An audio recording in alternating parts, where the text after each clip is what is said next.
Alors justement, ça tombe bien que vous soyez là. Il marche sur vos Bonjour. plates-bandes. Bonjour à vous.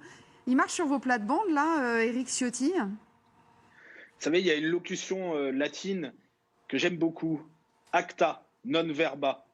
Et Éric Ciotti, il ferait mieux d'agir plutôt que de parler. Puisque moi, j'ai le souvenir qu'il y a seulement quelques mois, il était dans une mosquée radicale de notre ville de Nice, la mosquée dépendant de l'UOIF, c'est-à-dire les frères musulmans dans notre pays. Et il était notamment entouré de toutes petites filles qui étaient voilées. Et vous voyez, il y a une sorte d'incohérence. Moi, quand on me parle d'Éric Ciotti, j'ai toujours envie de demander, mais Éric Ciotti à Paris, dans le grand jury, dans les médias, devant vous, ou Éric Ciotti dans la pratique politique à Nice, parce que c'est très différent.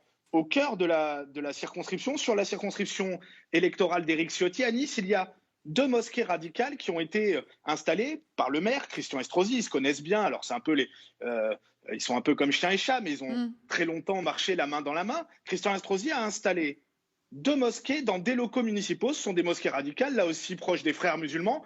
Éric Ciotti n'en a jamais parlé. L'année dernière, il y a eu pendant 15 jours un appel à la prière qui a été diffusé par une de ces mosquées et s'imposant pendant le ramadan à l'ensemble d'un quartier. Éric Ciotti n'en a rien dit. Alors il est très fort pour venir devant les micros, et puis il est en campagne, il est dans cette élection primaire où il essaye, bon an, mal an, d'exister.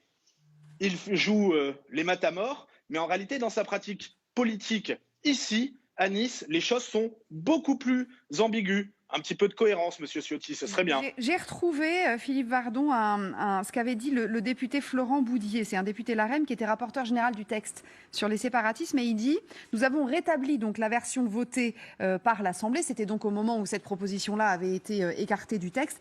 Pour, dit-il, éviter de faire du voile une obsession pathologique. C'est une obsession pathologique, le voile en France ? Mais le voile dans notre pays s'est imposé, vous l'avez dit, on peut remonter 30 années en arrière.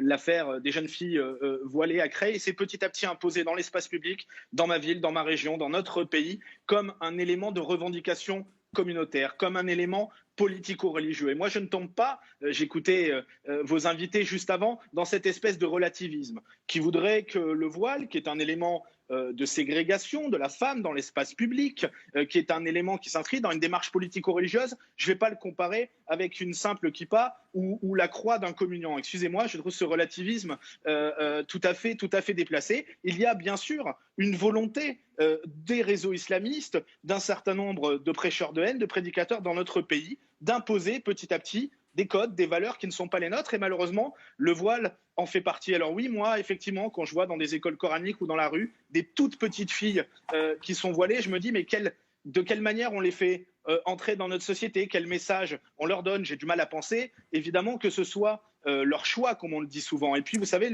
malheureusement, moi, j'ai grandi en cité. Vous voyez, j'ai grandi dans la cité des Moulins à Nice, une cité où encore actuellement, ce sont les données de France Stratégie, plus de la moitié des moins de 18 ans sont d'origine immigrée extra-européenne. Et dans cette cité, j'ai vu avancer les revendications fondamentalistes. J'ai vu cette cité tomber aux mains de prêcheurs de haine. Et il n'y avait pas... Vous savez, moi, quand j'étais gamin, le voile, c'était porté par quelques mères de famille, quelques anciennes. Et aujourd'hui, c'est quasiment l'intégralité des jeunes filles. Alors oui, il y a un problème, mais je dis, monsieur Ciotti, soyez cohérent.